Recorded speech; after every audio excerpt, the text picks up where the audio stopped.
La obtención del conocimiento de la audiencia. Efemérides, cápsulas informativas, entrevistas, interacción con el público, concursos y talentos en cabina que llevarán un vasto conocimiento para toda la familia. Sabios, expertos y genios, revista. La capacidad la tenemos todos. Visítanos en www.segrevista.digital. Síguenos en nuestras redes como @segrevista y suscríbete en nuestro canal de YouTube SEG Revista TV.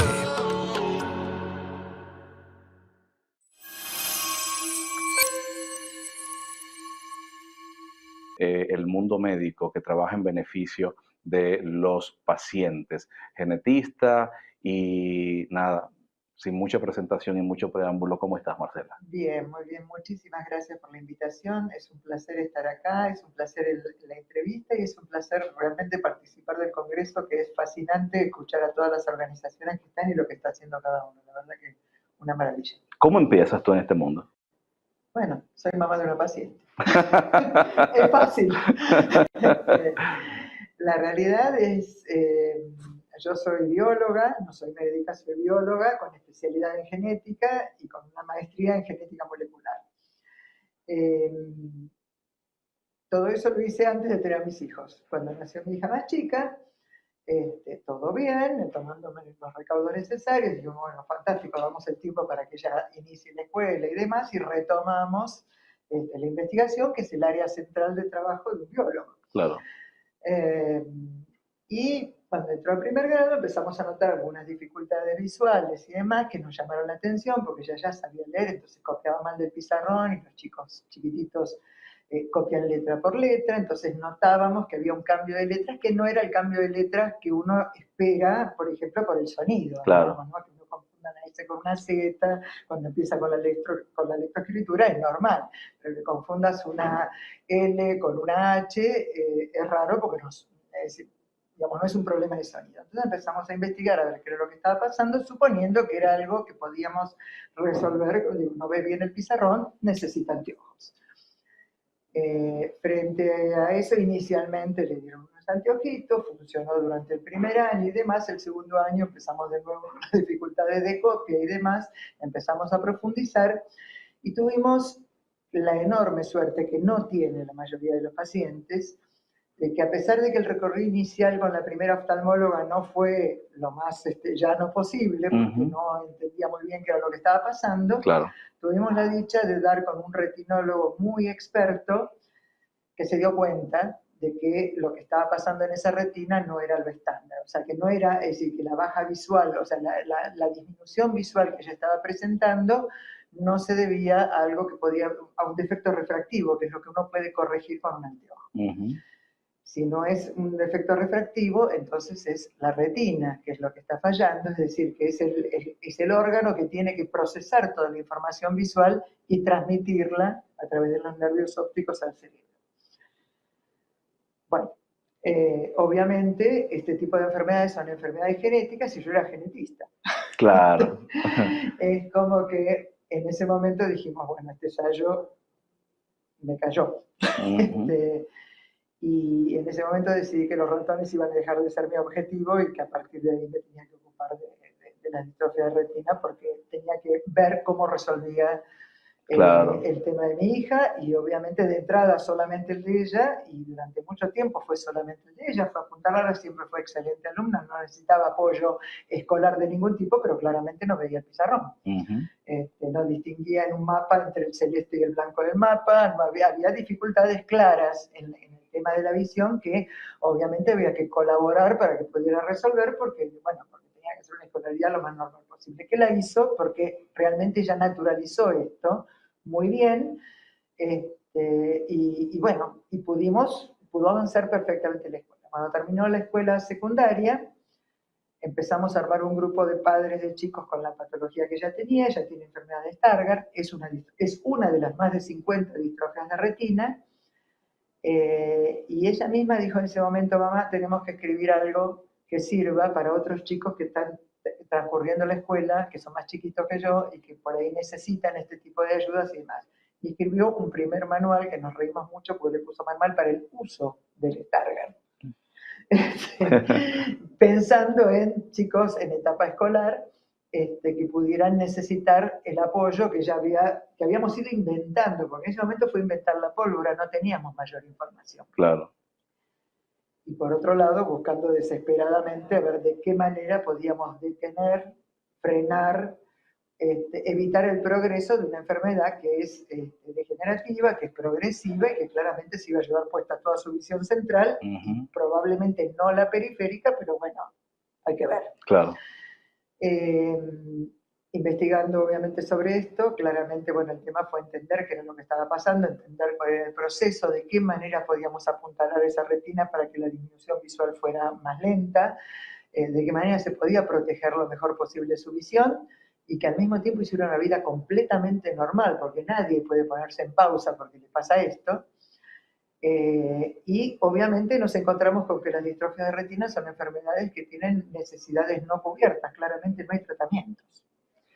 Entonces había que inventar la pólvora y al mismo tiempo había que descubrir de qué manera podíamos llegar al mejor diagnóstico posible. En el caso de ella lo pudimos hacer recién, o sea, ella tuvo el diagnóstico clínico en el año 2001 y recién pudimos hacer su diagnóstico genético en el año 2012, y no lo hicimos en Argentina, lo hicimos en Europa en ese momento, que confirmó el diagnóstico clínico, que tenía efectivamente enfermedad de Stargardt por el gen ABCA4, y a partir de allí dijimos, bueno, es la primera de Argentina que tiene diagnóstico genético, los demás también tienen que tenerlo, porque es la única forma de saber con precisión realmente qué es lo que tenemos. Un poco antes hablaban de cuántos genes eran y demás, realmente son más de 400 genes los que producen las distrofias de retina. El mismo gen puede producir distintos tipos de enfermedades, es decir, con distinto pronóstico, y distintos genes pueden dar la misma, digamos, el mismo aspecto clínico, los mismos síntomas clínicos. Es decir, que esto es una sopa realmente muy enredada, claro, muy difícil, y que no se puede... Okay, me cuenta que tú tienes la posibilidad de tener 5, 6, 7, 10, 20, 100 genes distintos, y cuando haces el examen clínico te da el mismo resultado. Vemos más o menos lo mismo en el fondo de ojo. Es decir, el oftalmólogo no puede saber cuál es el origen de la patología. Sabe que tiene eso, pero no sabe que tiene una retinosis pigmentaria, por ejemplo. Pero hay más de 90 genes que dan retinosis pigmentaria. Es decir, si necesitamos abordar terapias, y para abordar terapias necesitamos saber cuál es el gen causante, no basta con el diagnóstico clínico. Es más, el gen que tiene mi hija puede producir retinosis pigmentaria, enfermedad de Stargardt, distrofia de conos y bastones. Es decir, el mismo gen produce distintas patologías, distintos genes producen el mismo síntoma clínico. Claro. Es decir, si no resolvemos el diagnóstico genético de los pacientes, los dejamos igual sin diagnóstico. Y sin ese diagnóstico no se puede acceder a ninguna terapia, porque las terapias para una enfermedad genética son terapias de avanzada, son terapias que van por la biología molecular y por el diagnóstico, o sea, por las terapias génicas y por terapias ARN, distintos tipos de terapias, en todas las cuales necesitas saber cuál es el gen que está fallando. Entonces, si vos no tenés cuál es el gen que está fallando, realmente ese paciente no tiene ninguna de acción. Y ahora, cuando salga una terapia para ese gen. ¿Puede un gen establecer, digamos, de acuerdo a esto que nos comentas, Stargardt, retinosis pigmentaria o...? No. Ese el gen, por ejemplo, en particular el que produce Stargardt o produce retinosis pigmentaria puede producir una distrofia de conos y bastones o una distrofia de conos. Es decir, en general va a afectar la misma población celular. Okay. Tiene 10 capas y muchos tipos de células diferentes. Dependiendo de cuál es el gen que está fallando, se van a alterar algunas capas de células u otras. Ahora sí podemos tener una retinosis pigmentaria o un síndrome de Usher por el mismo gen, por ejemplo. Okay. Y en este momento hay en prueba una terapia para uno de estos genes y hay algunos pacientes que podrían beneficiarse de esta terapia. Esta terapia está en ensayo clínico. La diferencia que hay entre que nosotros tuvimos el diagnóstico y el momento de ahora es que cambió radicalmente el panorama mundial. Es decir, se tardó aproximadamente unos 25 años para llegar a la primera terapia aprobada, que es la terapia que aprobó inicialmente la FDA en diciembre de 2017, que es la terapia para las retinopatías por el gen RPE65, que ya está aprobada en otros países, inclusive hemos podido aplicar en 2 pacientes en Argentina hace poquito, y estamos maravillados de haberlo podido hacer. Es la única que está aprobada en el mundo en este momento. Nosotros hemos podido también poner pacientes en un ensayo clínico en el año 2018 para otra terapia génica, eso ya en ensayo clínico, no en la terapia aprobada, pero en este momento hay más de 50 terapias en prueba, en humanos, en distintos estadios de avance, pero muchas muy avanzadas, con muy buen pronóstico de avance esas terapias, y más de 120 en preclínico, es decir, que esto está explotando. Ahora, el kit de la cuestión es que para que un paciente acceda, tiene que tener su diagnóstico genético. Por supuesto. Y ahí empezamos con los problemas, porque es difícil, en la mayoría de nuestros países, sobre todo en Latinoamérica, el acceso al diagnóstico genético no lo cubre el Estado, no lo quieren cubrir tampoco las aseguradoras de salud, lo digo en general, porque en distintos países tienen distintos nombres. Claro. Y obviamente, y son exámenes que son costosos, entonces obviamente es muy difícil para los pacientes, y ni hablar si además la condición genética le está produciendo alguna situación de vulnerabilidad porque está afectando su inserción escolar o su inserción laboral, es muy difícil acceder a un estudio que es caro. Por supuesto. Entonces, parte del trabajo fundamental que tenemos las asociaciones es, primero, concientizar de que este estudio es necesario, es imprescindible, puede no ser urgente, pero es imprescindible. ¿Sí? O podemos no necesitarlo mañana, pero en algún momento es nuestro DNI. Claro. Con eso se puede acceder o no a una terapia. Y en segundo lugar es lograr el apoyo necesario para que las personas puedan realmente hacer ese estudio. En algunos casos juntarán la plata y podrán pagarlo, pero en muchos casos eso va a ser imposible. Por lo tanto, es trabajo de las organizaciones ver de qué manera podemos lograr que los pacientes puedan acceder a este estudio genético, y en muchos casos es hacer convenios, es decir, nosotros tenemos convenio con la Universidad de Barcelona, con la doctora González Duarte, que ha desarrollado el campo en diagnóstico genético para enfermedades hereditarias de la retina. Tenemos convenio por ahí con algunas farmacéuticas a las que les pedimos que financien este tipo de estudios, es decir, si ellos en algún momento pueden beneficiarse pudiendo aplicar una terapia, por favor ayúdennos a buscar a los pacientes que puedan beneficiarse de la terapia. Claro. Es decir, obviamente tratando de colaborar, por supuesto, siempre manteniendo absolutamente la anonimización. Es decir, uno de los temas centrales en el diagnóstico genético es que el dato genético para todas las leyes de datos de todos los países es dato sensible. Por lo tanto, es un dato que no puede exponerse públicamente.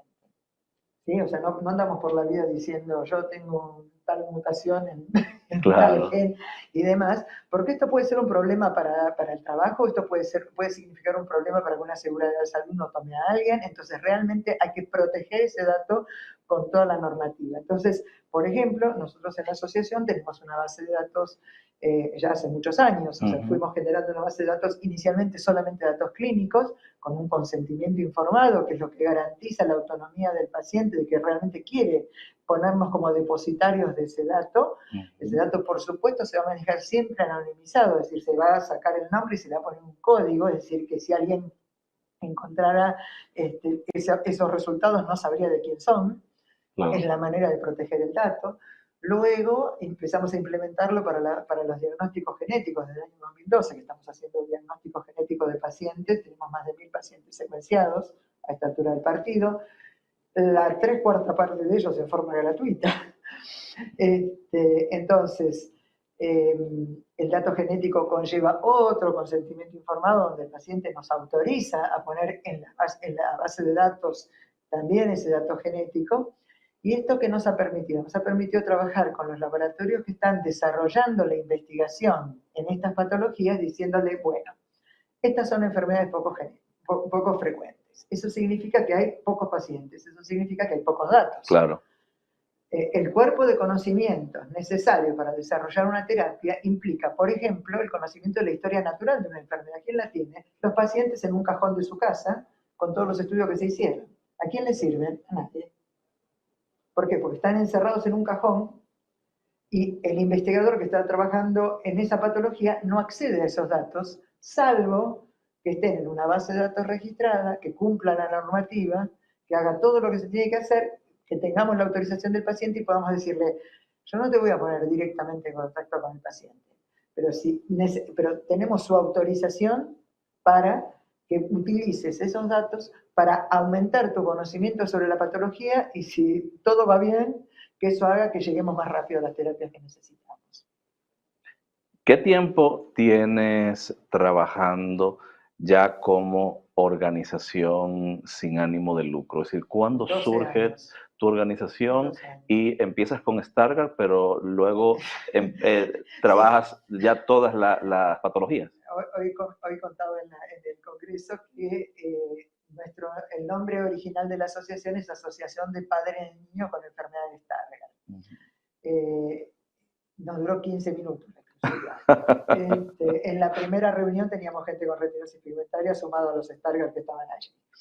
Entonces, como nos duró 15 minutos, dijimos, bueno, ¿será que tenemos que ir por las distrofias de retina? Claro. Entonces, durante un tiempo, en los primeros años realmente teníamos más gente con Stargardt, que es menos frecuente que la retinosis pigmentaria. Es más frecuente el gen, pero menos frecuente la cantidad de gente. Claro. ¿No?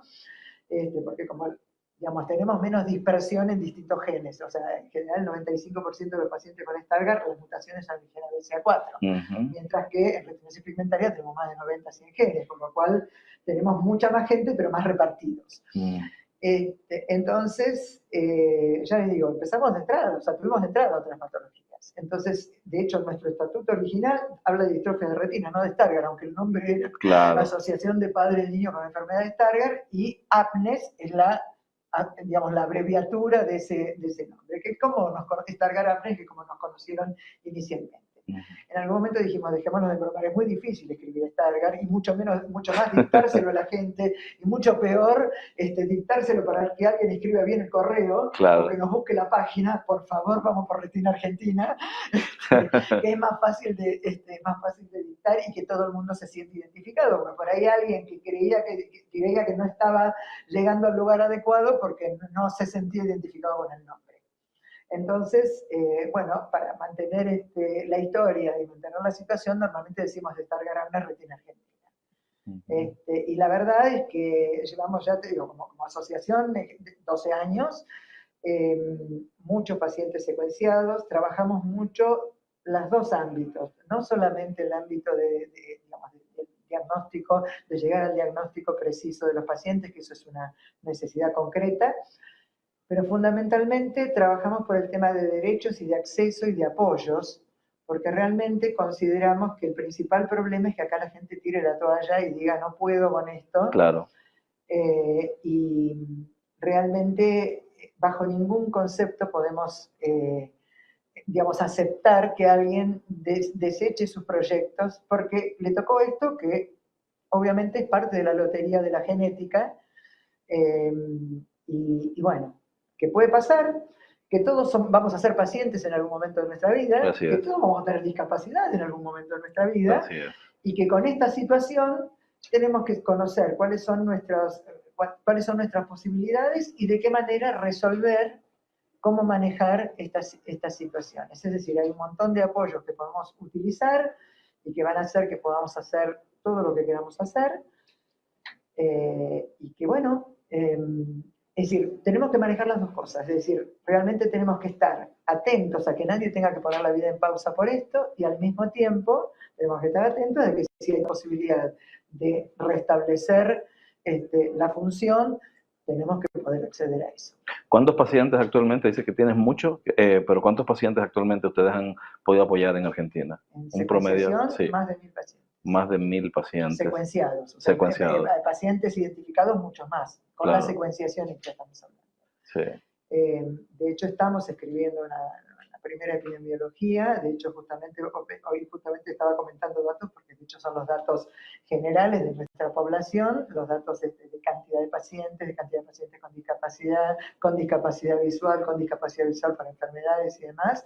Es un número importante. Y la realidad es que sobre ese dato además está construido el dato en particular de los pacientes que ya tenemos identificados, cada uno por su gen. Nuestra base de datos está listada por gen.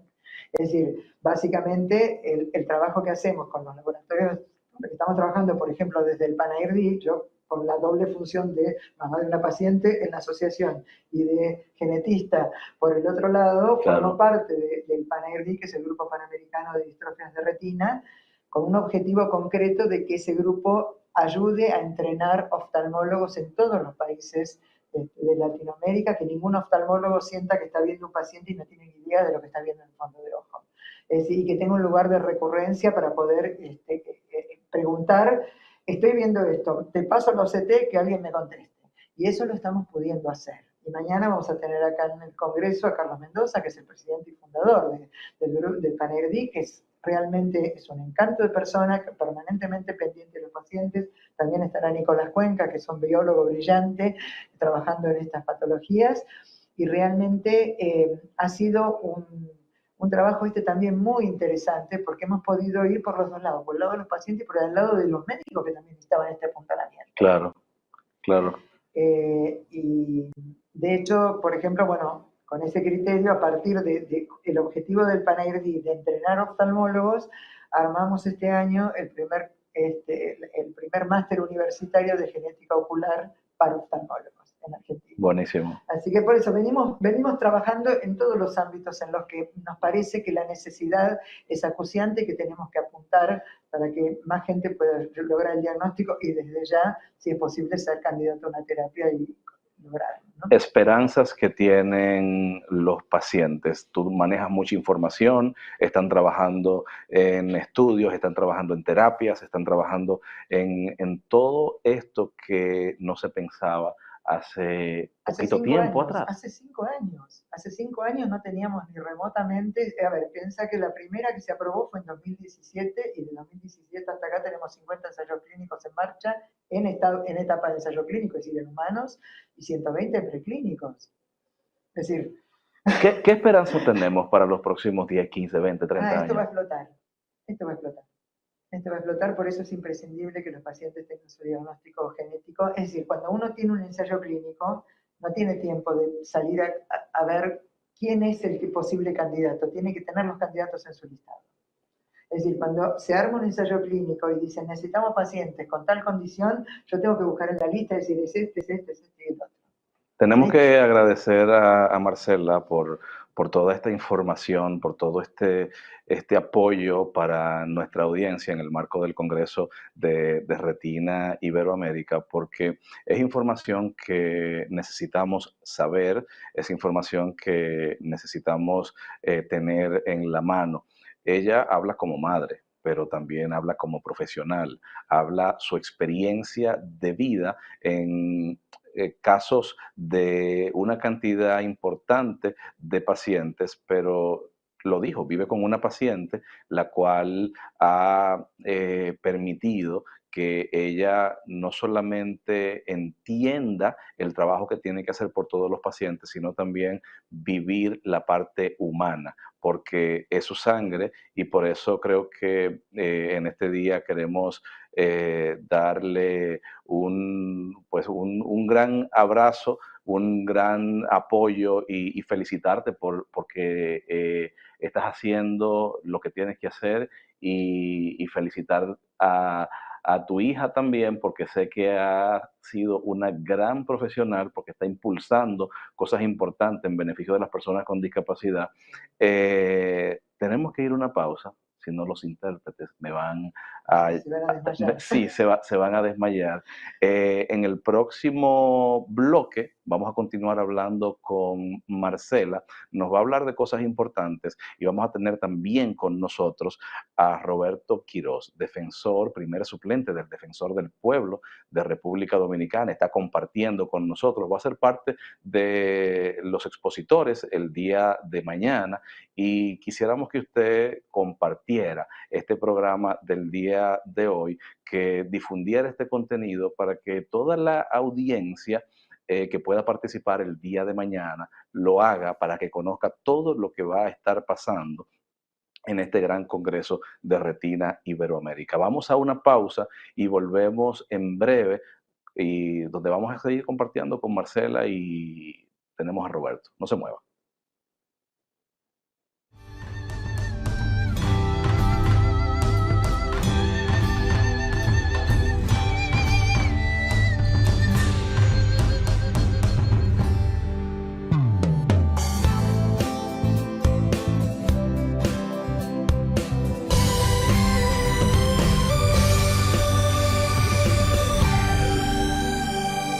Sabios, expertos y genios, una producción de Kerden y Medina. En Sabios, Expertos y Genios, de la mano con los expertos.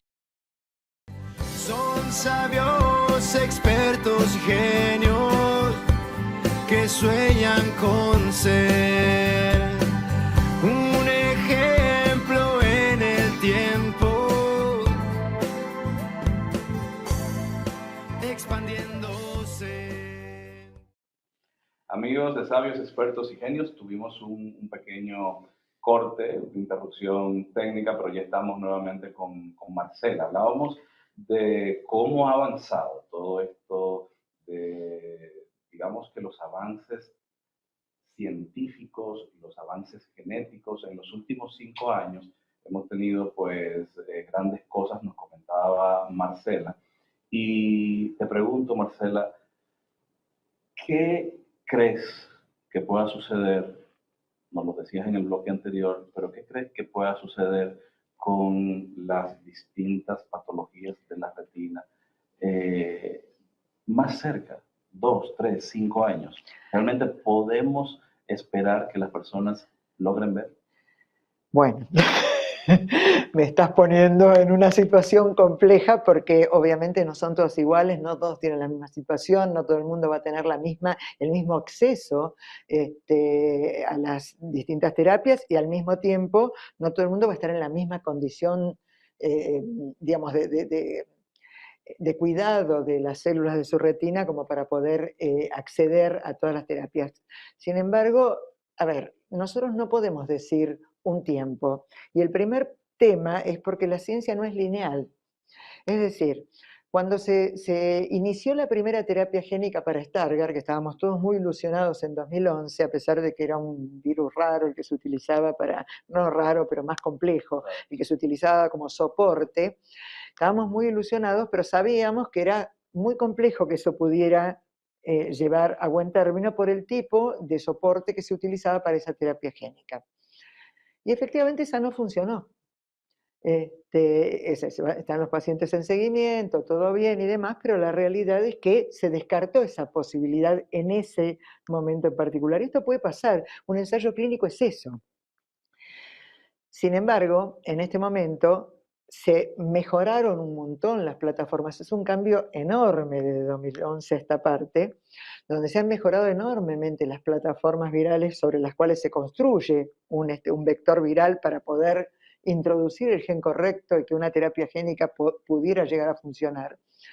Entonces, por ejemplo, los vectores principales que se utilizan ahora, que en todos los genes chiquitos se utiliza el mismo tipo de vector, son vectores parecidos a los que se utilizaron para las vacunas. Claro. Entonces, el cambio de paradigma viene específicamente, ¿por qué? Porque las plataformas se van agilizando y se van acelerando en la producción. Es decir, antes esperábamos, ya digo, para la primera se esperaban 25 años para que esto fuera posible. Y ahora, básicamente, si alguien tiene un vector, digamos, una plataforma viral aceitada, que hay muchas empresas que la tienen, y suficiente conocimiento sobre el gen que tienen que trabajar y la enfermedad específica que ese gen produce como para poder incidir en esa terapia, prácticamente se lanza a probarlo. O sea, lo prueba en animales con el modelo animal que corresponde y a continuación se lanza a probar. Cosa que antes requería muchísimos años. Entonces, si vos me preguntas qué va a pasar el año que viene o el próximo, no puedo decirlo. Pero vengo de congresos de retina y vitrio, donde me han estado hablando de terapias específicas que pensábamos que iban a ser muy lentas en el abordaje y que de golpe en una fase 2B de ensayo clínico, dieron tal avance que inmediatamente FDA aprobó el Fast Track para poder avanzar al siguiente paso en algo que por ahí va a ser común a muchas patologías. No quiero adelantarlo para que nadie se asuste y nadie salga corriendo a decir a mí, porque no queremos que ningún paciente corra riesgos por exponerse a algo que no corresponde, pero la realidad es que eso que yo escuché hace un mes atrás, hace 5 meses, estaba en una prueba mucho más inicial y no se podía dar una información al respecto. Entonces, yo lo que creo es que los próximos 5 años vamos a tener un bombardeo de terapias posibles y de ensayos posibles.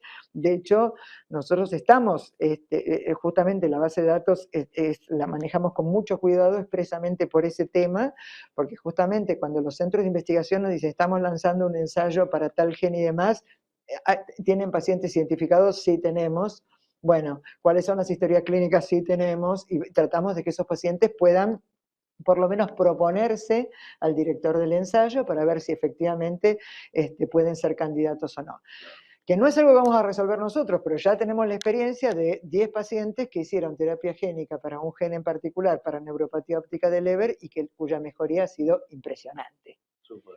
Es decir, son chicos que se han ido con el bastón blanco de acá, que los hemos llevado, acompañado al aeropuerto cuando se fueron, y realmente con una visión sumamente muy baja y muy comprometida, y que están andando en bicicleta, solos, sin el apoyo, no con alguien más que anda con ellos, solos. Que han retomado estudios, que están avanzando en sus carreras y que realmente estamos impresionados del resultado. Esto es súper interesante lo que nos cuenta Marcela, y bueno, yo siempre digo cuando se nos agota el tiempo, que el tiempo en buena compañía se va demasiado rápido. Tenemos que hacer otros programas con Marcela, programas que nos permitan seguir conociendo de todos estos avances, de todos estos temas que son de interés, por supuesto, para no solamente pacientes, para familias, para oftalmólogos, para la sociedad a nivel general. Y nosotros queremos incidir mucho en lo que hablabas al principio, que es que el Estado, desde sus distintos sectores, pueda también aportar lo que corresponde en beneficio de todo esto. Nos has comentado que nos tienes una sorpresa a los participantes de Retina Dominicana. Cuéntanos un poquito. Bueno, la idea, vamos a tomar, les tomamos muestras en particular para hacer diagnóstico genético de los representantes que tenemos aquí de República Dominicana.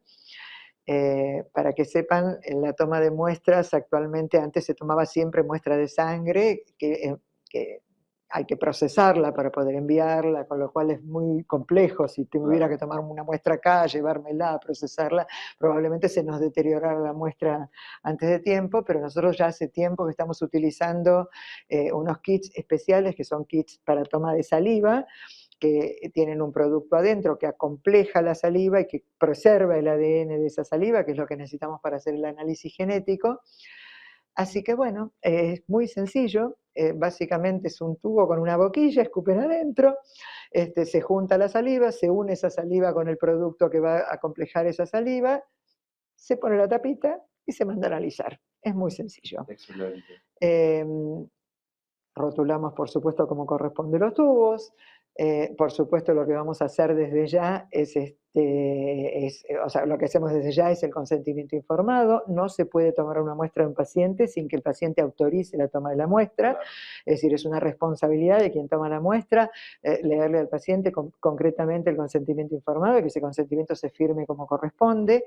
Por supuesto, el consentimiento informado es un instrumento de bioética que asegura la autonomía del paciente, que tiene que ser preservada sobre cualquier situación. Si en algún momento nos dijeran, no, mira, en realidad me arrepentí y no quiero hacer el estudio, lo que haríamos es destruir la muestra, romper el consentimiento informado y decirle, listo, ya está. No nos ha pasado nunca. Bueno, pero pues, es un derecho. Por otra parte, realmente la autonomía del paciente se debe preservar en todos los ámbitos. Esto es fundamental. Y por otra parte, es fundamental que se entienda que un estudio genético es un estudio técnico complejo. No es un estudio sencillo. Para que tengan una idea general, estamos hablando de un alfabeto de 3.200.000 millones de letras, de las cuales por ahí la causa en un paciente es una letra que no está correcta en un lugar. Con lo cual es un análisis lento y complejo. claro. ¿Sí? Que puede ser difícil y puede haber una proporción de pacientes, a lo mejor en que el estudio que tenemos disponible no se pueda lograr llegar a un resultado, en la mayoría de los casos llegamos, pero en algunos casos puede ser que no se logre y en esos casos hay que implementar otras técnicas de biología molecular necesarias para llegar a abordar esos casos que no se pudieron detectar inicialmente. Todo eso implica, por supuesto, siempre el intercambio con el paciente, querer seguir, cómo seguimos, etcétera, etcétera. Y fundamentalmente, la respuesta del estudio genético es una respuesta técnica. No es una respuesta que el paciente tenga que leer en forma directa, salvo que tenga formación específica. Entonces, lo que se espera del estudio genético es que el paciente vaya a un genetista con el estudio genético, probablemente el que le indicó cuál era el estudio más conveniente en su caso, y que ese genetista se siente con él, lo lea al mismo tiempo y le explique punto por punto lo que ese estudio técnico significa. No importa el nivel de conocimiento o el nivel educativo que pueda tener el paciente, es obligación del genetista acomodarse a eso. Podemos tener pacientes que no sepan leer y escribir y que tienen que salir entendiendo lo que significó su estudio, y podemos tener gente con 5 títulos universitarios a los que también tenemos que poder explicárselo. Es decir, es obligación del genetista explicarlo con pelos y señales. ¿Sí? Con esta explicación, la verdad que es importante que le quede claro a toda la audiencia de lo que implica hacer un buen estudio genético. Exactamente, porque, a ver, sabemos, ahí hay circulantes y podemos utilizar y no hay ningún problema, estudios gratuitos y demás, pero que el paciente baja un estudio genético de 12 páginas en inglés, que además tiene que manejar inglés, técnico, y que además de todo, ¿cómo interpreta? ¿Qué significa patogénico para el paciente? A ver, somos todos portadores de miles de variantes, pero no estamos enfermos de las miles de variantes. Y la gente suele pensar que cualquier cosa que sale patogénica le está provocando una patología. Es decir, realmente es muy delicado que lea el estudio a alguien que no entiende lo que significa el estudio. Es más, nosotros por lo general al paciente le decimos, ¿estás en línea? Vamos a hablar ahora, vamos a hacer, si el paciente está lejos, si no es presencial. Pero si el paciente está lejos, lo hacemos por Zoom, le decimos, bueno, yo te voy a mandar el estudio ahora. Conectate al Zoom que lo leemos juntos. Claro. Yo no se lo dejo leer antes. Muy bien. Excelente. En esta línea, pues Marcela, a través de Retina Argentina, pues hoy nos otorga la facilidad de poder hacer 2 estudios genéticos. Estos estudios genéticos pues están abocados a 2 pacientes con retinosis pigmentaria de República Dominicana, que por supuesto ahí dentro de estos pacientes me encuentro yo, que mucha de nuestra audiencia digamos no sabe que tenemos una discapacidad visual por retinosis pigmentaria, y por supuesto quizá muchos sepan o no que el primer suplente del defensor del pueblo de la República Dominicana también padece retinosis pigmentaria, está compartiendo con nosotros. Quiero agradecerle enormemente a Marcela por este tiempo y por supuesto por dedicarnos tanto contenido de relevancia para todos los que siguen nuestro programa. Marcela, agradecerte, y no va a ser la primera vez. No, bueno, Te garantizo que no va a ser la primera vez. Bueno, te agradezco un montón, Kerdin, y la verdad que agradezco mucho a la audiencia. Hay pobres que han tenido que soportar a un genetista hablándoles en difícil.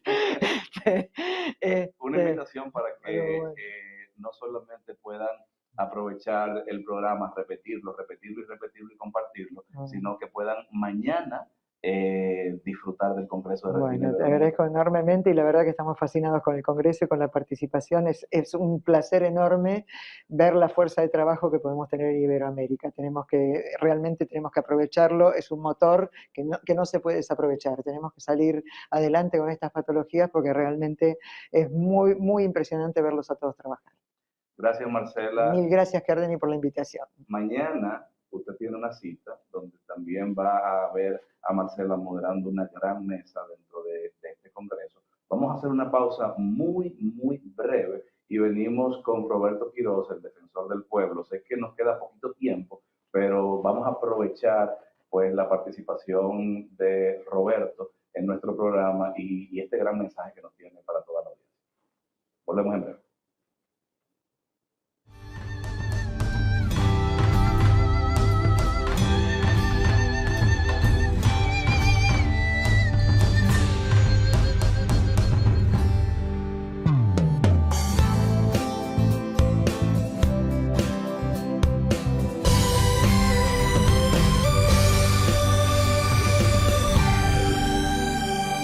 Sabios, expertos y genios, una producción de Kerdeni Medina. En Sabios, Expertos y Genios, de la mano con los expertos.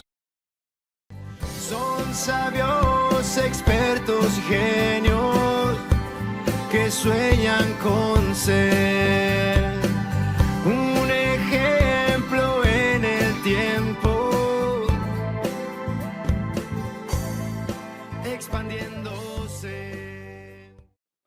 Amigos de Sabios, Expertos y Genios, continuamos ya pues en el final de nuestro programa del día de hoy y celebrando este gran congreso. Estamos en el marco del Congreso de Retina Iberoamérica Unida. Hemos compartido con Andrés Mayor, con Gustavo Serrano, Marcela Ciccioli, líderes importantísimos que hacen un gran trabajo en Retina Iberoamérica. Y en esta ocasión, bueno, pues vamos a estar compartiendo con Roberto Quiroz, quien es el primer suplente del defensor del pueblo, también es director de litigio, ¿no? de la Defensoría del Pueblo, y agradecer muchísimo la participación y que pueda participar en este gran evento de Retina Iberoamérica mañana como panelista en una mesa que pues nos traerá muchísima información de interés porque comparte con damas exquisitas que trabajan fomentando los derechos de las personas con discapacidad. Roberto, ¿cómo estás? Muy bien, gracias a Dios. Estoy de hecho impactado porque en tan solo un día yo he recibido la información que necesitaba en 42 años respecto de la enfermedad de la retinitis. Y hoy aquí lo he logrado, la he recibido y estoy de verdad que impactado y agradecido también a sí mismo por la invitación que me has hecho en tu persona y también en la persona de Andrés, presidente de Retina Iberoamericana. ¿Cómo después de haber, digamos que disfrutado de todo este día, cómo visualizas las posibilidades para los pacientes con distrofia de retina? Bueno, la realidad es que he visto mucha fuerza de voluntad en las exposiciones de los diferentes países que están participando y entiendo que pueden lograr, en la medida de que puedan vender la idea a los poderes, en lo que principalmente el aspecto económico sería necesario que se pongan en función, en el sentido de que puedan establecer que cuando una persona logra ser autónoma, asimismo contribuye a la economía de un país. Si solamente vemos a los pacientes como una carga para el sistema, pues probablemente los estados o las personas comprometidas con el desarrollo de nuevas prácticas, de nuevas inteligencias para poder lograr algún tipo de beneficio, no se van a motivar. Pero cada persona que logra ser independiente, que logra ser autónomo a través de algún ensayo, de alguna práctica que se haga, pues vas a aportar a la economía del desarrollo de un país. ¿Habías pensado a lo largo de tu vida que a través de un estudio genético pudieses tener posibilidades de tener quizás, no sé, alguna posibilidad de ver nuevamente?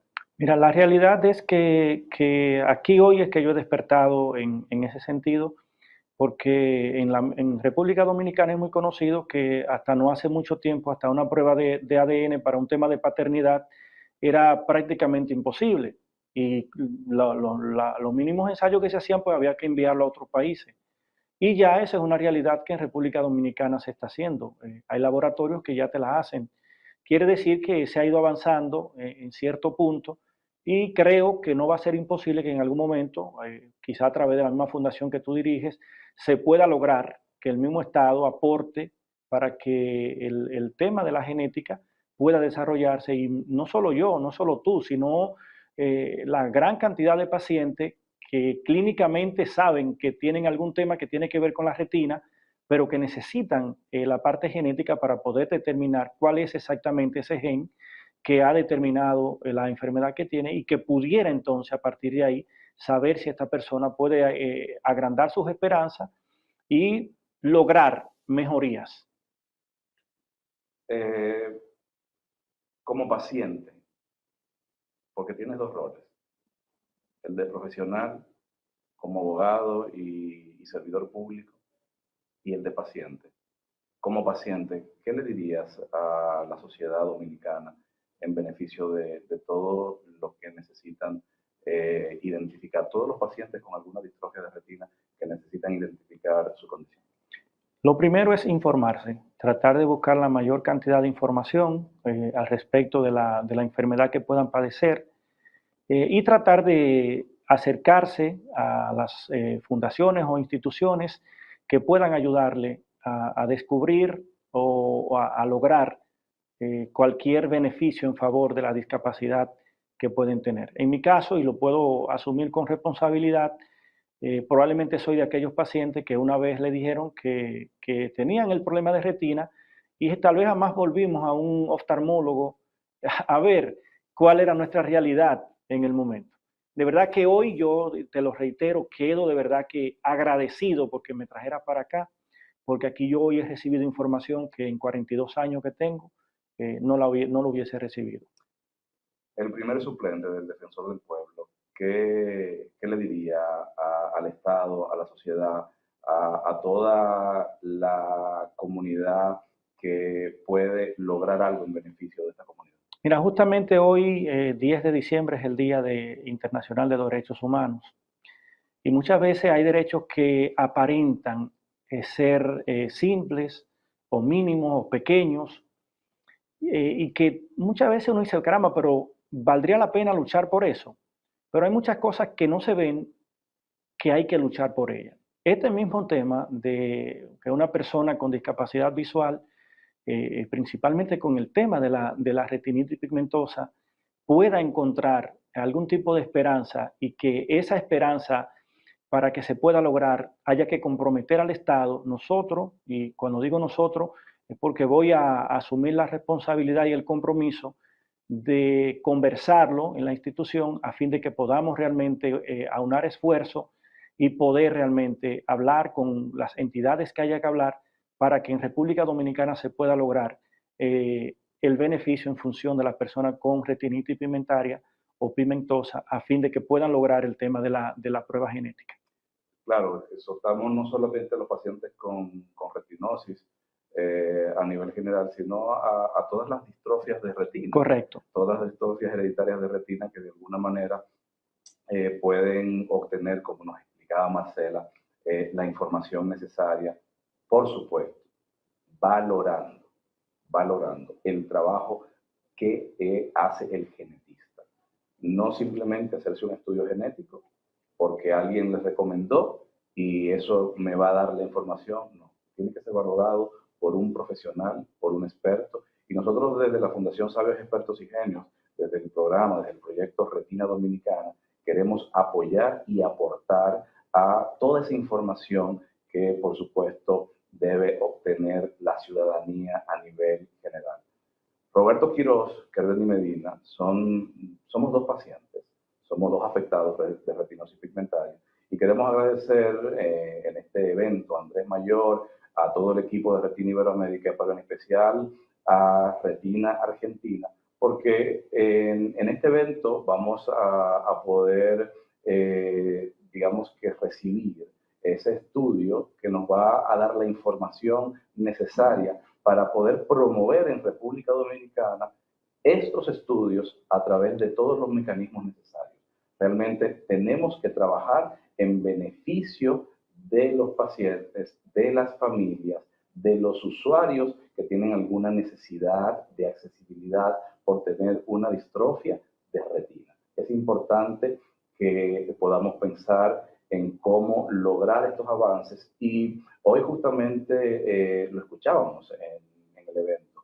No solamente debemos de trabajar por las distrofias hereditarias de retina, sino por todas las afecciones que de alguna manera tenemos por la retina. Hay desprendimientos de retina, hay una gran cantidad de afecciones que realmente tenemos que trabajar para beneficio de toda la población.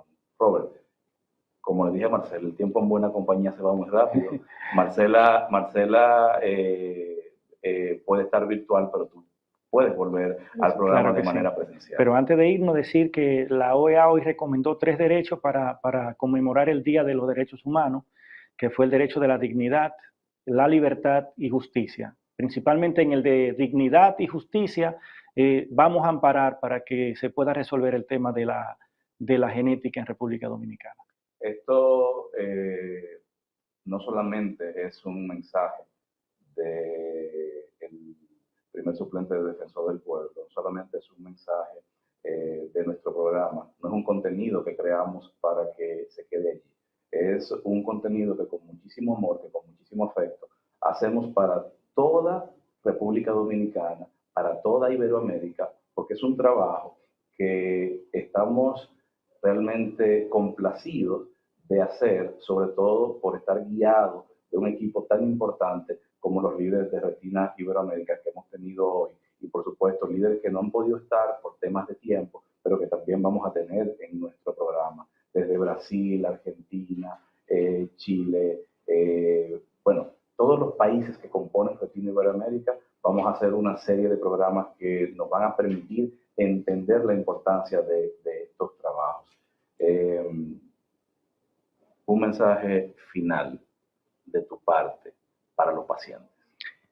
Lo más importante es cuando uno tiene fuerza de voluntad, que es la energía que supera, de hecho, la energía nuclear. La fuerza de voluntad tenemos que mantenerla y seguir buscando la información. Mañana vamos a tener un gran panel. Vamos a hablar de derechos en el Congreso de Retina Iberoamérica. Agradecerle, por supuesto, a Roche por todo este apoyo, por toda esta colaboración que nos ha brindado. Y, bueno, por supuesto, a quienes colaboran también con nuestro proyecto de comunicación inclusiva, de accesibilidad audiovisual, el Ministerio de Educación, Indotel, Alegra, Microsoft. Agradecerle muchísimo por todo este apoyo. Hemos llegado al final y queremos exhortarles que nos sigan en nuestras redes. SEG Revista en Instagram, SEG Revista en Facebook, igual en YouTube, y nuestro canal de YouTube, SEG Revista TV. En Twitter, SEG Revista, Instagram y Facebook. Canal de YouTube, SEG Revista TV. Agradecer a toda la audiencia, no me canso de agradecer por todo el afecto y por toda la difusión. Será hasta el próximo sábado, donde tendremos más contenido, donde tendremos más información. Y quiero decirle a Laura Verón que no está exenta de salir aquí. Hoy ella se ha perdido la oportunidad, pero es porque vamos a dedicar un programa completo con Laura Verón de Paraguay. Y no solamente vamos a hablar en español, sino también en guaraní. Un abrazo para Laura. Y señores, recuerden que la capacidad la tenemos todos. Hasta el próximo sábado.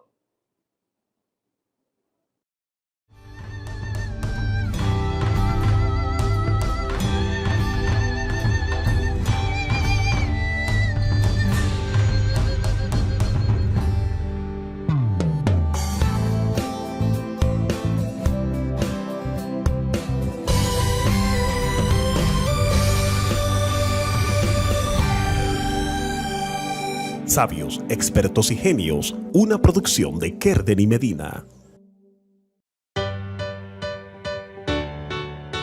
¿Qué es la baja visión? Casi el 2% de la población padece un problema diagnosticado como baja visión, y en España lo sufrimos más de 1 millón de personas. La baja visión es un grado menor que la ceguera. Pero a pesar de la cirugía o de las gafas, no se puede corregir.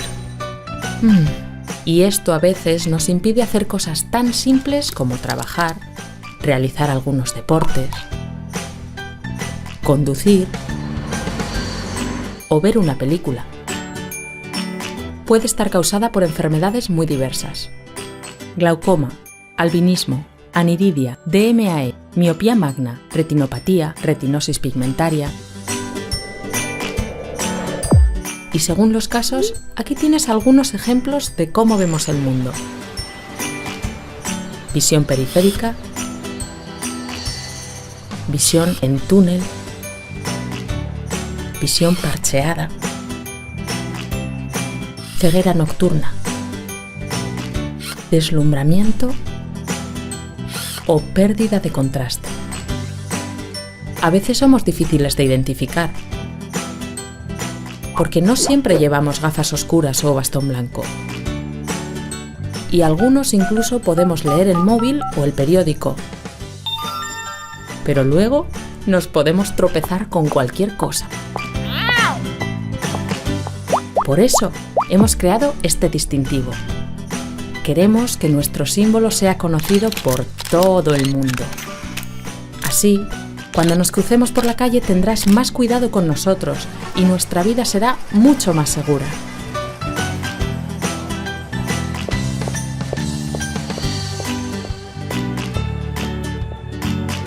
El uso del distintivo "tengo baja visión" me hace sentir mucho más tranquila. Normalmente salgo siempre acompañada, pero cuando me surge que tengo que salir a la calle sola, pues me encuentro como más segura. El otro día iba por la calle y me despisté un momento y me choqué con una chica. Pero llevar el distintivo "tengo baja visión" me hizo sentir protegida. Nada más hacer así, ella entendió perfectamente y cambió completamente de actitud. Por ejemplo, en los comercios, cuando me tienen que dar las vueltas, me suelen dar, antes ponían en el mostrador y ahora me suelen dar a la mano. Gracias por ayudar a difundir esta campaña que mejorará la calidad de vida de un montón de gente.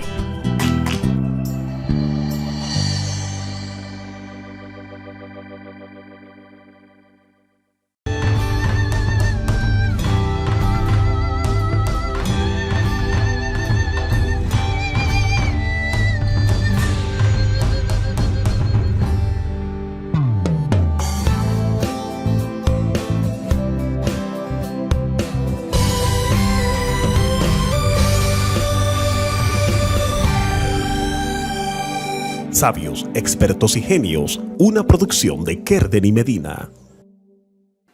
Sí tenemos retinosis, pero desde la perspectiva de los derechos de las personas con discapacidad, nosotros no padecemos de discapacidad. Somos personas con discapacidad. Lo que podemos padecer es de discriminación por motivo de discapacidad. Pero somos personas que, como cualquier otro u otra, puede desarrollarse plenamente en la vida. Yo me di cuenta que tenía algo a los 14 años, me dijeron que era ceguera nocturna. Años después supe que tenía una enfermedad progresiva incurable. Eso fue un impacto importante. Había decidido estudiar la vocación de toda mi vida, que fue Derecho.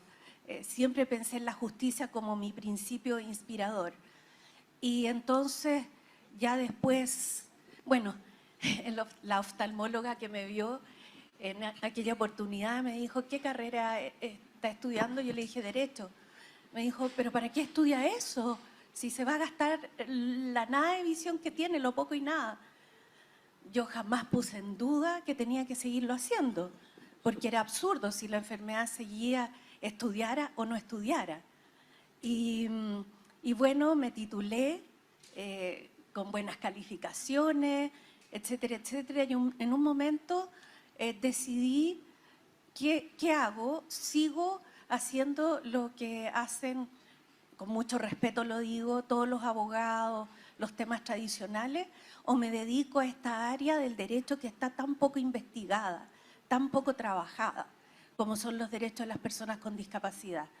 Y por eso dije, tengo que combinar. Aquí hay una realidad que es una discapacidad que me hace conocer realidades distintas y un área inexplorada en lo que yo tengo experticia, que es el derecho y la ciencia política, que después hice un magíster. Entonces, a eso me dediqué y bueno, de ahí a un paso, estudiar mucho, que era lo que yo sabía hacer, porque no provengo de una familia de fortuna ni nada por el estilo. Entonces sabía que mi capital era mi pensamiento, mi capacidad de estudio. Eso era todo. Y por eso estudié mucho y empecé a escribir, a hacer conferencias. Y bueno, ese ha sido mi aporte a esta área tan interesante de quienes tenemos discapacidad. Eso. Muchísimas gracias, María Soledad. Vamos a escuchar a Roberto Quiroz. Muchas gracias por la invitación a este panel, tanto a Kereni como a Gustavo y a Andrés, y un gran saludo para todos. Qué bueno que María Soledad hace la aclaración inicial de que no padecemos de una discapacidad, sí padecemos discriminación, y sí es importante saber que la discapacidad es un problema social que necesita soluciones con perspectiva de derechos humanos. Eso es importante, y en mi caso particular, vengo igual, es una realidad tal vez de muchos, de venir de familias de escasos recursos, que tal vez en el momento en el que pudieron observar que no nos desplazábamos bien cuando estábamos en lugares oscuros, por ejemplo en mi caso, que también tengo una hermana con el problema de retina, se percataban de que otras niñas se reían bastante aún en la oscuridad, pero mi hermana solo se ponía feliz cuando la sacaban al sol, porque ahí era que ella tenía algo de visión. A partir de ahí comenzó la inquietud. Sin embargo, nosotros aún llegamos, tanto ella como yo, a una escuela sin saber realmente qué tipo de enfermedad visual teníamos. O sea, fuimos a una escuela de ciegos sin saber qué tipo de discapacidad teníamos. Luego, en la misma escuela es cuando comenzamos a enterarnos de manera clínica, porque genéticamente no hemos tenido la oportunidad. En República Dominicana no se hace al día de hoy el diagnóstico como tal.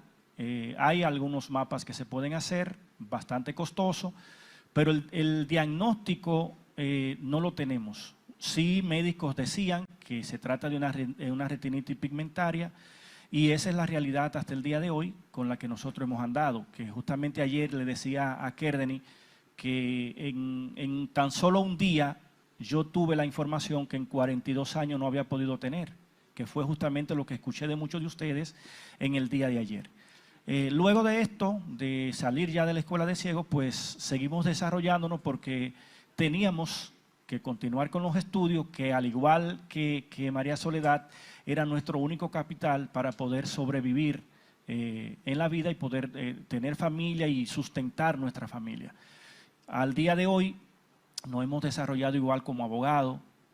Actualmente trabajamos para el Defensor del Pueblo, pero no sin antes decir que duramos 15 años trabajando para la defensa pública, siendo defensor público, defendiendo durante estos 15 años a más de 3.000 imputados, y entré a esta institución bajo la condición de que muchos no creían que una persona ciega podía defender, a tal punto que yo mismo dije, caramba, y me aceptarán los imputados que yo lo defienda.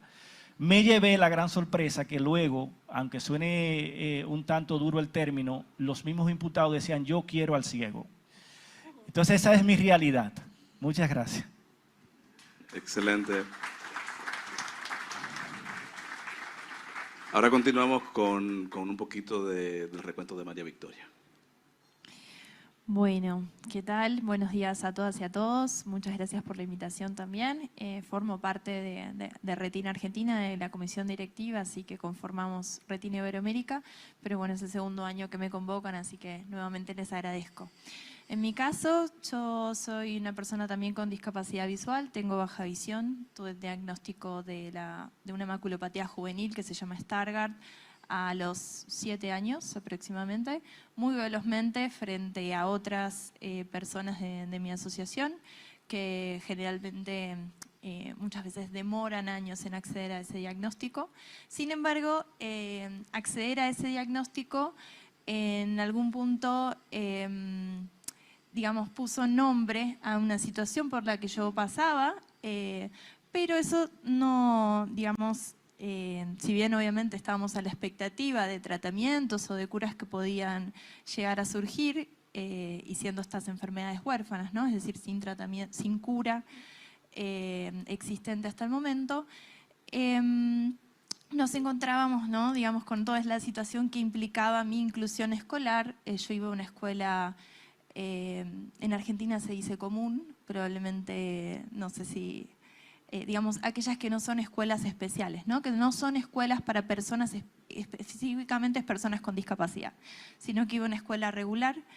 Y bueno, eso implicó también un largo trabajo en relación a hacer un montón de adecuaciones de parte de mi familia, de la escuela como podía o sabía, porque en ese momento todavía no se hablaba de inclusión educativa y de las barreras, digamos, que pueden llegar a suscitarse de parte de las instituciones, sino que mi paso, digamos, por la escolaridad tuvo más que ver con una integración escolar, ¿no? Es decir, con un esfuerzo de mi parte y de mi familia por alcanzar todos los objetivos necesarios.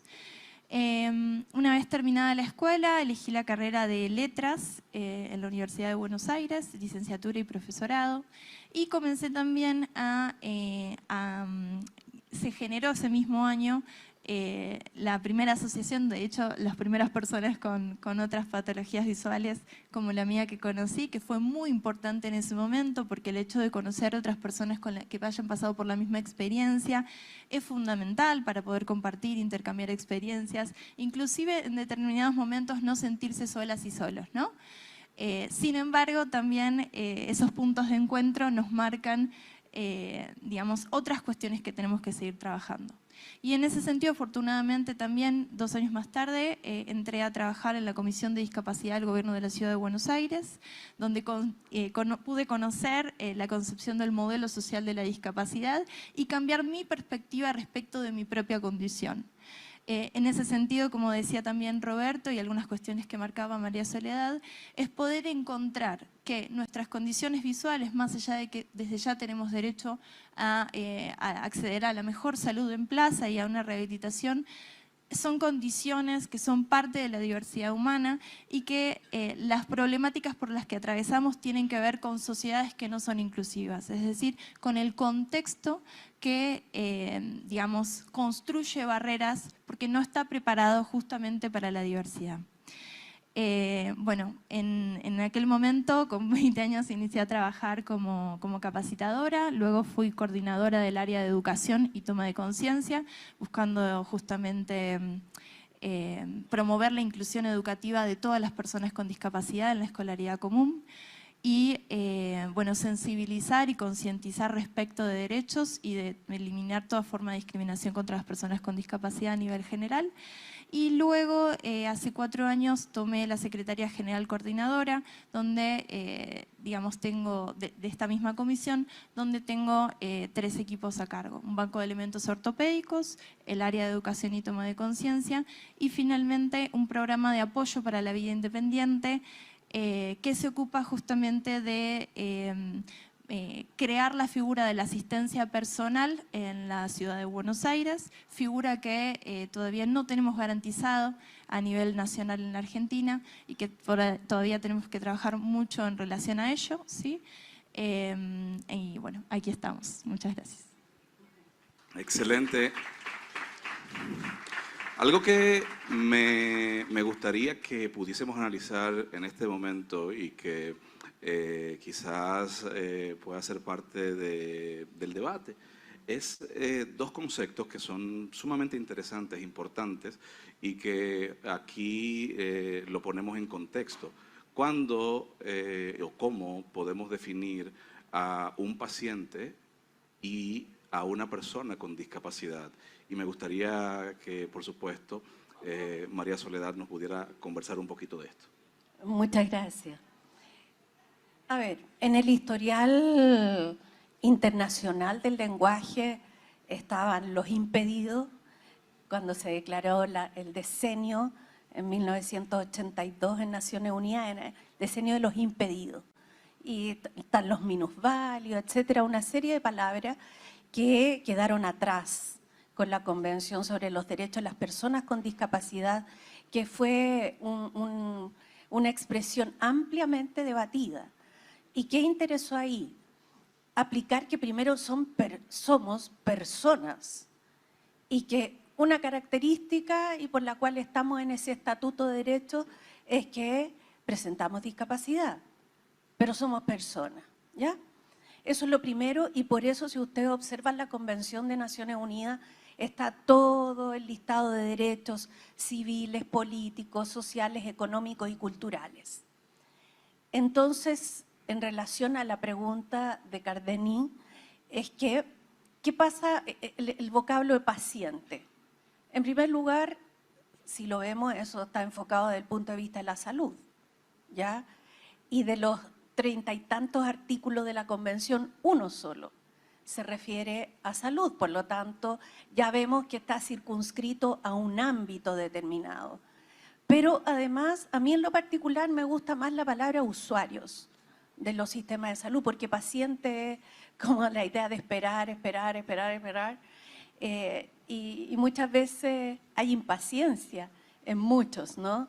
Ya no el concepto de paciente, sino que de usuarios. Y esto me trae a colación, no sé si puedo darme el minuto de conversar, algo que los médicos, aquí hay varios presentes, pero son de los buenos, porque yo considero que médicos que dan diagnósticos como los nuestros, mi amiga Mónica, acá cuando le dicen de sus hijos y que tiene que trabajar para hacerle un colchón económico a los hijos, ¿qué respuesta es esa que de un oftalmólogo? O a mí que me dijeron que no estudiara la carrera. ¿De qué estamos hablando? Yo también tengo otro hermano con retinosis pigmentaria. Y ya más adulta empecé a entender todo esto de la discriminación y en lo particular la experimenté con un médico. ¿Ya?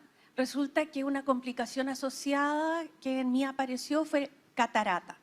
Entonces pregunté, ¿quién es el mejor para operar catarata? Tal persona, fui para allá, ese médico.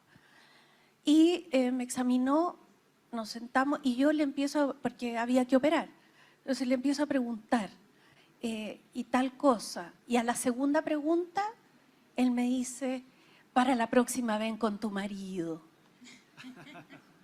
O sea, discriminación de género, de discapacidad, y yo que veía poco y nada, me paro furiosa y le digo, ¿por qué usted me está diciendo esto?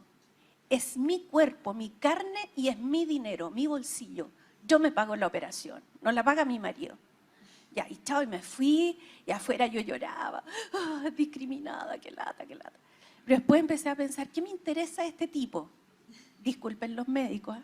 Pero ¿qué me interesa este tipo? Que tenga buenas manos para operar, si es algo delicado para mí, saber si algo me resuelve sacar la catarata, que no pasó nada al final, pero o que sea un tipo abierto. No, me interesa que tenga buenas manos. Entonces, para la próxima sesión le dije a mi marido que me acompañara. Yo ya me había casado ya. Entonces, hice una lista de preguntas, ¿ya? Y que se pusieron en una lista escrita, y cuando llegamos a la consulta, él estaba bien nervioso, el médico. Entonces yo abro la cartera y le digo a mi marido, por favor, léele al doctor las preguntas que le quiero hacer. Y el médico se quedó plop. Y dice, no, es que yo nunca quise hacer nada, lo que pasa es que yo todo se lo consulto a mi esposa. Por eso es que te dije que vinieras con tu marido. O sea, yo creo que a él nunca más se le olvidó que no se juega con el tema de mujeres, ni con la discapacidad, ni nada de eso. Eso es. Bravo. Excelente. Escuchemos a Roberto Quiroz. Es que es difícil después que María Soledad habla, yo poder decir algo sobre esto, pero fíjense cómo ella misma menciona la palabra paciente. Paciente, es decir, de siéntate y espera. Y hacía un rato le hacía una anécdota a Victoria, cuando hacía de defensor público, tenía una doctora, un médico haciendo una pasantía, estaba estudiando Derecho, y me decía cada rato, Quiroz, ¿bajaron los pacientes? Le digo, recuérdese que la que es médico es usted, yo soy abogado, dígame si bajaron los imputados. O sea, vamos a llamar las cosas como son, porque aún María Soledad dice que en los 30 y pico de artículos que tiene la convención, solo uno habla de salud, que en este caso, si no mal recuerdo, es el 25, pero aún el 25 no dice paciente, habla de personas. Entonces, ahí está quizá el punto a aclarar. Ahora, al final yo digo, tal vez lo importante no es cómo nos llamen, sino que nos resuelvan la situación que buscamos. Pudiera ser chocante lo que digo, pero se ha perdido tal vez mucho tiempo tratando de definir cómo decirle a una persona con discapacidad, cuando la misma convención en el preámbulo habla de qué tan dinámico es el concepto de discapacidad. Entonces, en ese sentido, yo entiendo que lo importante es que sí nos sintamos personas y que donde cualquier ley, cualquier resolución, cualquier decreto, cualquier convención nacional o internacional hable de persona, también nosotros nos sentamos identificados. Súper interesantes estos temas que pues nos comentan nuestros panelistas. Escuchemos a María Victoria.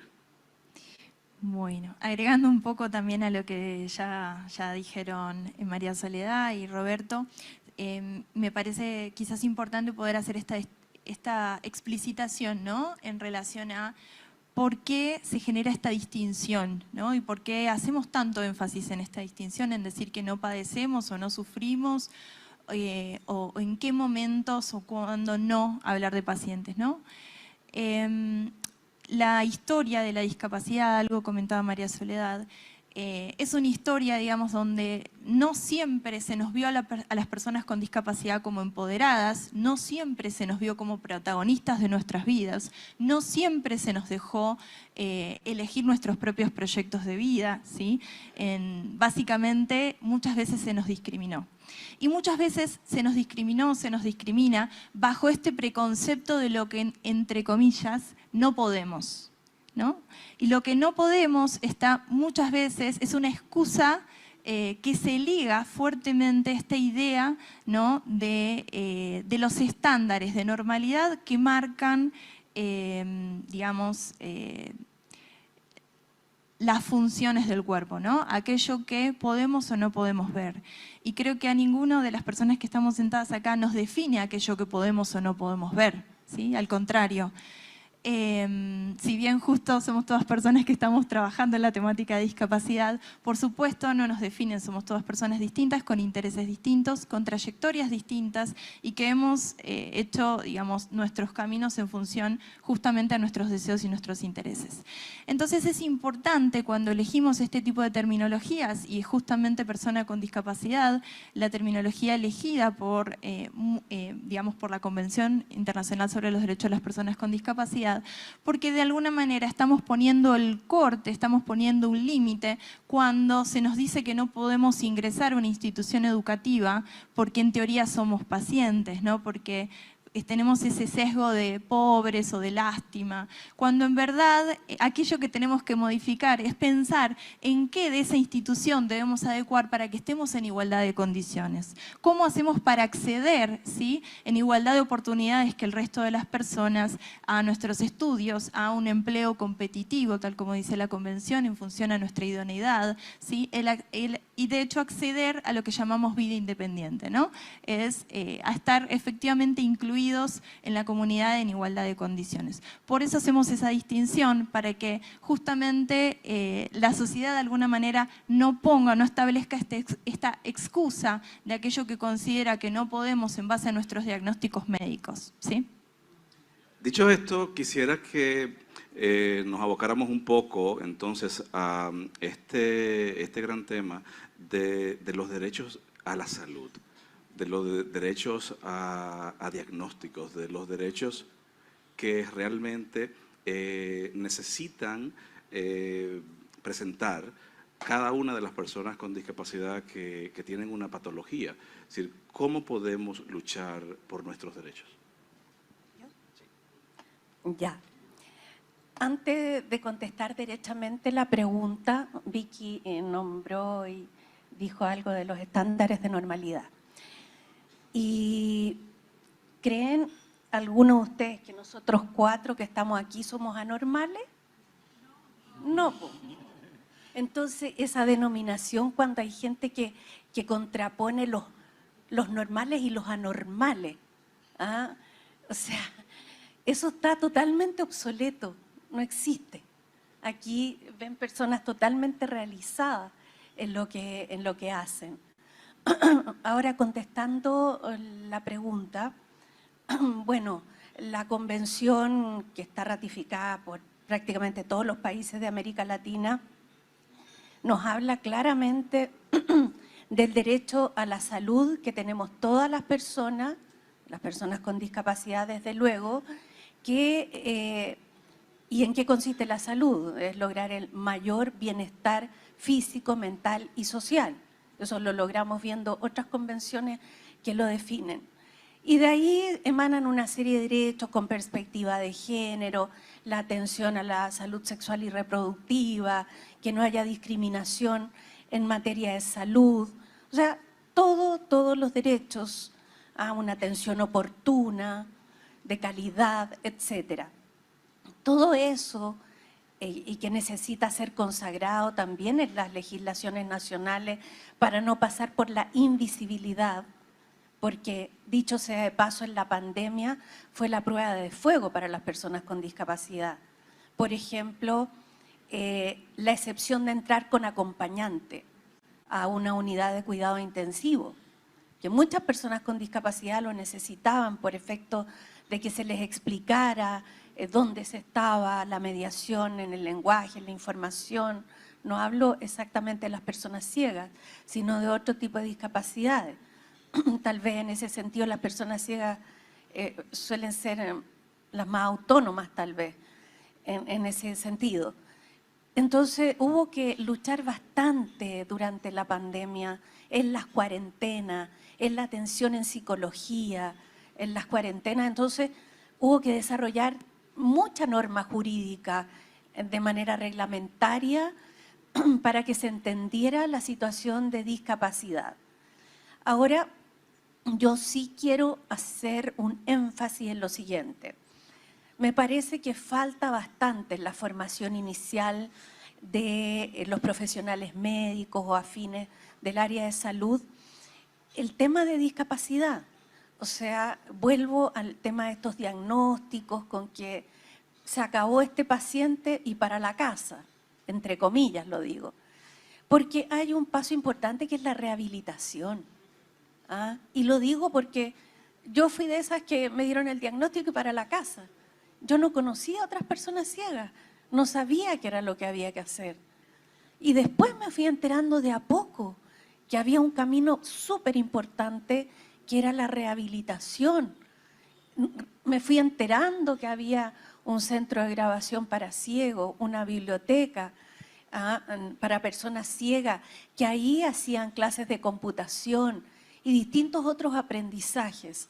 Entonces yo creo que en este caso la atención en salud con todo lo que implica, que bueno, hay todo un tema de capacitación del personal. Todo esto lo voy ejemplificando también con ejemplos reales. En el caso de una persona ciega que estuvo hospitalizada, me contaba que en un momento llegaron y le dijeron, vamos, no comió nada, le vamos a llevar el almuerzo. Se lo habían dejado al lado sin avisarle. y era persona ciega. Nunca supo que llegó el almuerzo, solo se enteró cuando se lo llevaban. Entonces, eso implica training, capacitación del personal que atiende los servicios de salud, tanto públicos como privados, porque esto pasa en todos lados. Y como digo e insisto, el puente hacia la rehabilitación que nos abre un mundo fantástico y que nos evita una serie de malestares que experimentamos cuando tratamos, sin saber que existe esto de la rehabilitación, de suplir todo eso con mecanismos súper rudimentarios. Entonces, yo creo que eso es importante que lo tengamos súper claro. Atención en salud, training y el vínculo con la rehabilitación. Eso. Súper importante, súper importante. Roberto, en el caso de tu condición como abogado, ¿qué podríamos, cómo podríamos manejar la parte donde podamos fomentar que dentro del Estado se pueda asumir una mayor responsabilidad en torno al derecho a los diagnósticos, por ejemplo? Es importante poder tal vez continuar con la misma línea de argumentación de lo que planteaba María, porque se imaginan ustedes cuando una persona va a obtener un diagnóstico de unos estudios que le hicieron y ese médico le habla de unos términos que esa persona jamás en su vida lo había escuchado, pero no solo eso, le pone la mano en el hombro y le dice: usted es joven, quiere decir que como usted es joven usted puede aguantar lo que sea que venga, pero sin explicarle absolutamente de qué se trata lo que él le ha dicho que usted tiene en ese momento. Entonces usted y le dice: doctor, ¿qué hago? No, váyase para su casa y espere, la ciencia está avanzando. Caramba, pero voy a esperar ¿hasta cuándo? O sea, ni siquiera me orientan. Entonces, el derecho, independientemente de que la misma convención tiene pauta bastante amplia, pero muchas veces es un tema de actitud de quienes tienen que aplicar tanto la convención como las leyes internas, y muchas veces hasta que esa persona no padece una discapacidad o no tiene una gente cerca de la cual él haya podido ver la realidad que vive o que puede vivir una persona con discapacidad, pues entonces no se identifica. Yo recuerdo en un evento que tuvimos allá en República Dominicana con el tema de la inserción laboral, y habían enviado a una persona de educación que tiene un hijo, y yo la veía a ella y le decía: caramba, qué bueno y qué mal es yo decir que me gustaría que todo el que venga tenga alguna persona con discapacidad, sea hijo o familiar, para que pueda identificarse con el tema como usted lo está haciendo.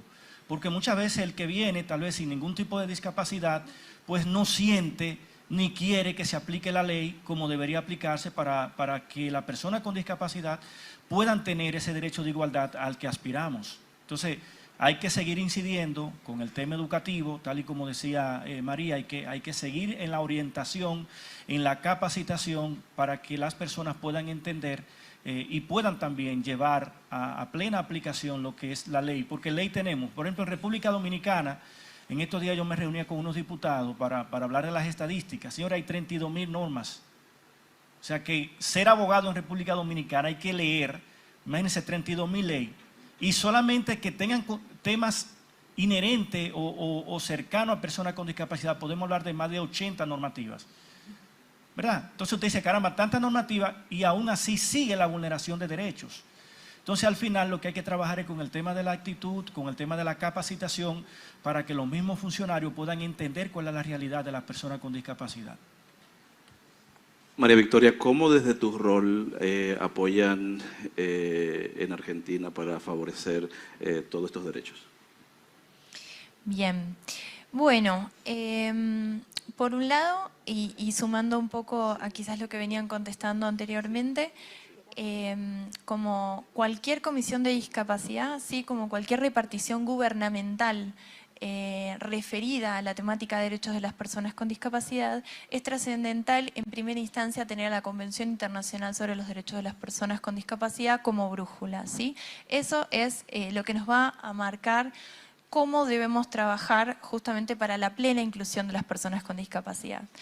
En segunda instancia, como Comisión de Discapacidad se debe trabajar transversalmente hacia el resto de reparticiones de gobierno. Es decir, que son las comisiones de discapacidad las que deben necesariamente justamente asesorar, supervisar y acompañar al resto de las reparticiones de gobierno para que sus propias políticas públicas sean inclusivas hacia las personas con discapacidad y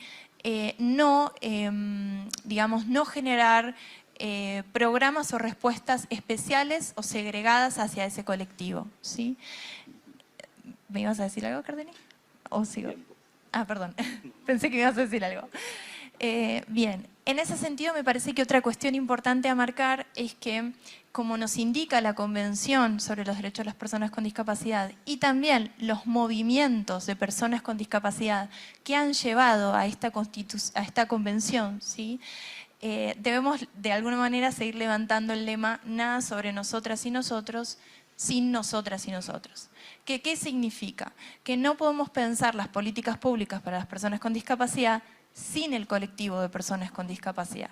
Por este motivo, las comisiones por ejemplo, en la Ciudad de Buenos Aires, contamos con un comité consultivo honorario de 12 organizaciones de la sociedad civil de personas con discapacidad que asesoran constantemente a las comisiones. Y acá me gustaría levantar el punto para ir cerrando ya también, que esto nos involucra como comunidad, nos involucra como colectivo a seguir, digamos, levantando estas banderas, a seguir también organizándonos y agrupándonos para seguir solicitando el cumplimiento de esos derechos que, como dice Roberto, también en Argentina nos sucede que tenemos mucha normativa, más allá de que ahora estamos repensando una de las normativas centrales por ser muy antigua y también por haber sido hecha en el marco de una dictadura militar, pero digamos, más allá de que se está repensando y está muy bien que así sea, tenemos mucha normativa y desde ya somos el propio colectivo de personas con discapacidad que debemos movilizarnos y continuar pidiendo, digamos, la exigencia de estos derechos. Súper, súper interesante todo esto que nos comentan nuestros panelistas. Ya el tiempo se nos agota. Yo siempre, cuando estoy culminando nuestro programa de televisión, hablo de que el tiempo en buena compañía se nos va muy rápido. Sin embargo, quiero darle un minuto libre para que cada uno pueda dar un mensaje final a toda esta audiencia que tiene tantas preguntas a través de YouTube, a través de Facebook, que nos sigan a través de nuestros canales, por supuesto, en Retina Iberoamérica, Facebook y YouTube también. Y bueno, vamos a darle un minutito por temas de tiempo a cada uno para que nos envíen un mensaje final. En un minuto, frase, gracias, frases claves acá. Yo creo que el Estado principal responsable de remover barreras y creación de igualación de oportunidades. Y esto es exigible porque los países ratificaron la Convención sobre los Derechos de las Personas con Discapacidad de Naciones Unidas, que es la brújula, como dijo Vicky. En segundo lugar, aquí dentro de toda esta sociedad que se mueve, las universidades. O sea, la formación inicial de los profesionales de distintas áreas es fundamental para que cada uno, los arquitectos, los ingenieros, los abogados, etcétera, tengan esa preparación en discapacidad y, por supuesto, los médicos, para que no ocurra, me encantan los ejemplos, pero a mí cuando me dieron el diagnóstico, o sea, no sabía, como decía Roberto, no entendía, y me dijeron, no te preocupes si otros venían peores que tú. ¿Cómo se va a ir uno después que le dicen eso? ¿Ya? Entonces, saber también que dentro de la sociedad democrática, el tener una convención y las leyes internas, si los temas no se pueden resolver ante la autoridad, existe la justiciabilidad, que es llevar los asuntos a los tribunales de justicia. No es que yo aquí esté promoviendo que llevemos todo, pero hay cosas que sí, educación inclusiva ha sido muy llevada a los tribunales, la lengua de señas, las personas sordas, etcétera, etcétera, y con muy buenos resultados hoy día, porque está la convención. Entonces, también quiero recordar el lema de la Agenda 2030, no dejar a nadie atrás. Y finalmente una frase que ha acuñado: estamos en la era de los derechos y no de los favores. Gracias. Bravo. Un minutito para Roberto. Sí, muchas gracias. Henry Ford utilizó la combustión para mover autos. Tesla usa la electricidad. Y nosotros tenemos una energía mucho más fuerte que esas dos, que es la fuerza de voluntad. Con fuerza de voluntad nosotros podemos hacer que el mundo cambie. Que el mundo cambie y que el mundo se haga totalmente accesible para nosotros. Hay un eslogan que utilizamos en el Defensor del Pueblo cuando tenemos cualquier situación para resolver, y es: vamos por lo que nos une. Entonces, a Retina Iberoamericana yo le digo: vamos por lo que nos une. Muchas gracias. María Victoria. Bueno, en mi caso yo no tengo un eslogan para presentar, para cerrar, pero sí me gustaría poder enfatizar justamente en algo que estuvimos mencionando en el panel, que tiene que ver con poder, cada una de las personas que estamos acá, tenemos que poder pensar cuál es nuestro proyecto de vida, no limitarlo pensando en que hay cuestiones a las que no vamos a poder acceder, y al contrario, poder visibilizar a partir de allí cuáles son las barreras, es decir, cuáles son los obstáculos que la sociedad y el Estado construyen para que eso no sea posible, y poder empoderarnos, ¿sí?, conocer nuestros derechos para poder exigirlos. Muchas gracias. Nuestro mensaje final para todos los profesionales que intervienen de alguna manera en temas de la salud o en atención a la diversidad o en cualquier aspecto general, cuando vayan a tratar con una persona con discapacidad, piensen en que es una persona y que necesita información, que debemos de respetar los derechos de todos, absolutamente de todas las personas. Y por favor, cuando nos vayan a dar un diagnóstico, traten de ser lo más sincero posible y de orientarnos para que ese impacto pues sea de alguna manera lo más natural posible. Muchísimas gracias a todos, gracias a todas las personas que están sintonizándonos a través de YouTube, a través de Facebook. Un fuerte aplauso, que se sienta en todo Iberoamérica, y recuerden el lema de nuestra organización: la capacidad la tenemos todos. Muchas gracias.